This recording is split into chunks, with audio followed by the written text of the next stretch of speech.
So far we have been looking at special cases where we are throwing something from the same level, basically let's say ground, it goes up and it comes back to the same level.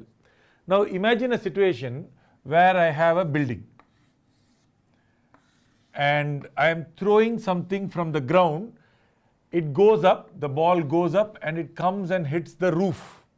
Now you can't use whatever formulas we have learned already. So what do I do in this case? Let us say the building has a height h. Now h is the height of the building, it's a positive number. If I say that this velocity, initial velocity was u, making an angle theta, you can say horizontal velocity is u cos theta, vertical velocity is u sin theta. Is that clear? Now, if the time it takes to go from here to there is t, then we can write u cos theta into t must be equal to this distance it has moved horizontally. So let us say that it has moved a distance of d. Okay, and as far as the height is concerned, but to find this, to find where on the roof I am going to hit, how far away on the roof I am going to hit, I need to know what t is. How will I find t? By using the height of the building. Now if the body started here and it ended up there, the vertical displacement s, if I assume upward direction as positive, s is equal to h plus h. Okay, so we will write s is equal to h and s is equal to ut plus half a t square. So u sin theta t plus half a t square. Now remember a is minus g j cap because it is g downwards, right? So minus half g t square. Now hopefully you should know u and theta, in which case you would know this. You can solve, this is a quadratic equation, you can solve this and you will find the value for t. Once you find the value for t, you can substitute that here, you will get this distance d. And if you already knew this distance, you can then find out how far away on the roof does it hit. You can also find the maximum height, you can find many different things. But you can't use the earlier formulae, you will have to basically come up with this from the beginning, start with the displacement. On the other hand, if the ball was thrown from here, it goes up and it comes down like that. So let us say it's finally hitting this ground here. Now this object has a displacement, vertical displacement. Overall displacement is this. But I'm only interested in the vertical displacement. What is the vertical displacement? So suppose I call this S1, it is equal to plus h. S2 is minus h.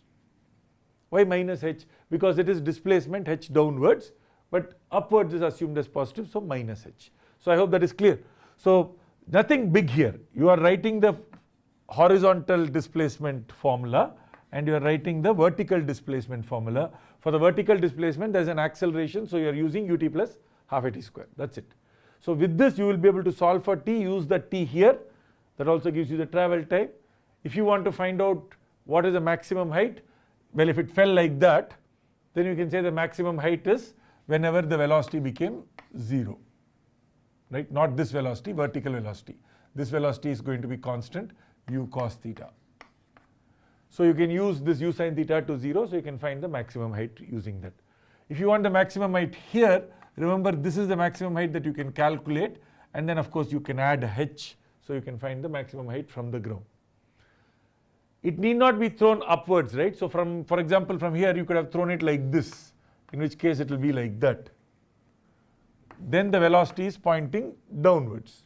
No big problem. If this is u, and let us say that this was the depression angle, instead of the elevation angle, you will have an angle of depression.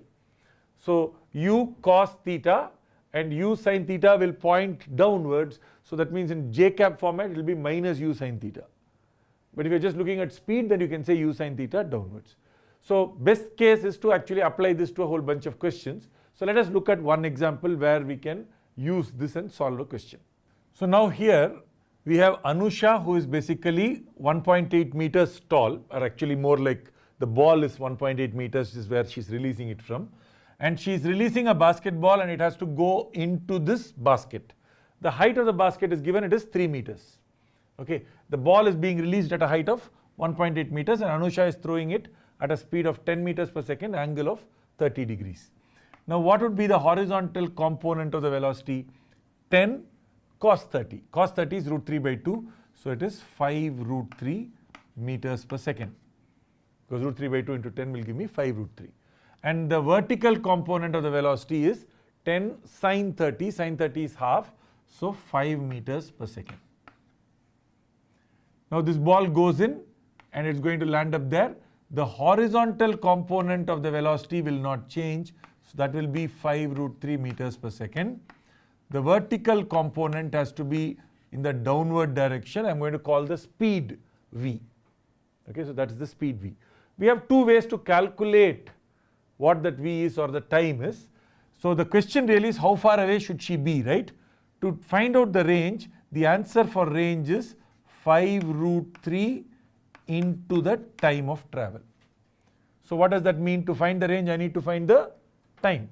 To find the time, I can directly find the time in one way. We will do that as well. But I can also find it by using this idea of speeds in the beginning and end. So let us use v square minus u square is 2as. I'm going to assume upward direction is positive. Acceleration is minus 10 because downwards g is minus 10. So what is final speed square? V square minus u square phi square is 2 times a times s. Now what is s? S is the displacement in the vertical direction. So if I look at this, this was 1.8 meters, that is 3 meters. So this displacement is 1.2 meters. Plus or minus? It's upwards, so it must be plus. So into 1.2. So what is this product? Well, this is going to give me 12 into 2, 24 minus 24. So v square is 25 minus 24, which is 1. V must be plus or minus 1 meter per second. Well, we are talking about speed, so v must basically be 1. You can't have minus. But what about the velocity? Should it be upward or downward? Well, if it was upward, that means the ball is going into the basket like this, because it's still going upwards. Because you can see that at this point you will have this velocity, at this point also you will have the same speed pointing in the upward direction. But if it's going upward, that means the basket was like that and it's entering the basket like that. That's not going to get her any points. So the ball has to go into the basket this way. So which means you are looking at v being negative. Well, v is the speed. If you think of it as speed, it is 1 meter per second. Velocity is 1 meter per second downwards. 1 meter per second downwards. Now if I want to calculate time, I can say time is change in velocity by acceleration. Acceleration is clearly minus 10. What about change in velocity? Final vertical velocity is minus 1 minus initial vertical velocity is 5. So change in velocity is minus 6 by minus 10. So 6 by 10 is 0.6 seconds. Which means r is horizontal velocity. This is 5 root 3, right? So 5 root 3 meters per second into 0.6 seconds. And so you can say 5 times 0.6 is 3 root 3 meters. So you can now substitute for root 3, 1.7. 1.7 into 3 will give me something like 5.1. So this is approximately, think of it as approximately 5 point something meters. So 5.1 something meters, right? So we can look at this idea. What does that mean? That means if she threw it 3 root 3, 5.1 meters from the basket, this ball will enter the basket. If she was closer, it's not going to enter the basket. If she wants to basically throw it from not 3 root 3, but she wants to throw it from some point here, then she will have to throw it at a different angle. She can't throw it at 30 degrees. Or she'll have to throw it at a different speed. There are many combinations of speed and angle which will ensure that at this distance you can still send it into the basket, but it will not be at this 30 degrees and 10 meters per second. So once this 10 meters per second and 30 degrees is given, and the height of the basket is of course fixed, then you must be at this distance if you want it to go into the basket. So is that clear? Usually, of course, you are at a particular distance, so then you choose the angle such that the ball goes in. Of course, a good basketball player is not doing this calculation. They know intuitively that if you throw it like this, how will it go? But that intuition is actually this calculation, except that your brain is doing it in a different way. So anyway, coming back to this idea, notice I cannot use any of the projectile motion formulae. I will have to do from beginning, basically looking at u cos theta, u sin theta, and then looking at this u, you can find out what the displacement is. Here, of course, I use v square minus u square. I can do the same calculation to find time by writing down s is equal to ut plus half at square. S is how much? 1.2 plus 1.2.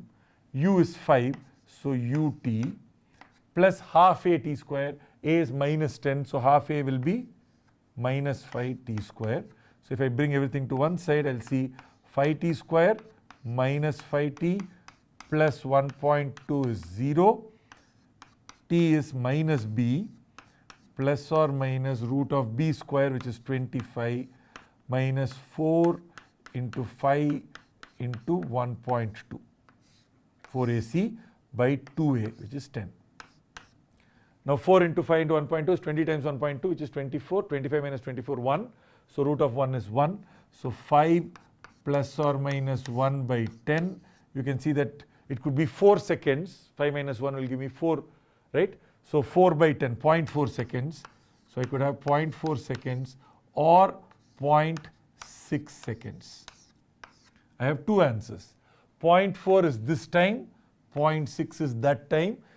The basket could have been kept here, it will still go in. Except it will go in from the underside, right? Then that is not good enough. You want it to go that way, so you want it to be 0.6 seconds. So you will have to think about that and figure out that this must be 0.6 seconds. Therefore, the answer has to be 3 root 3 meters. I hope that is clear to everybody. Yes?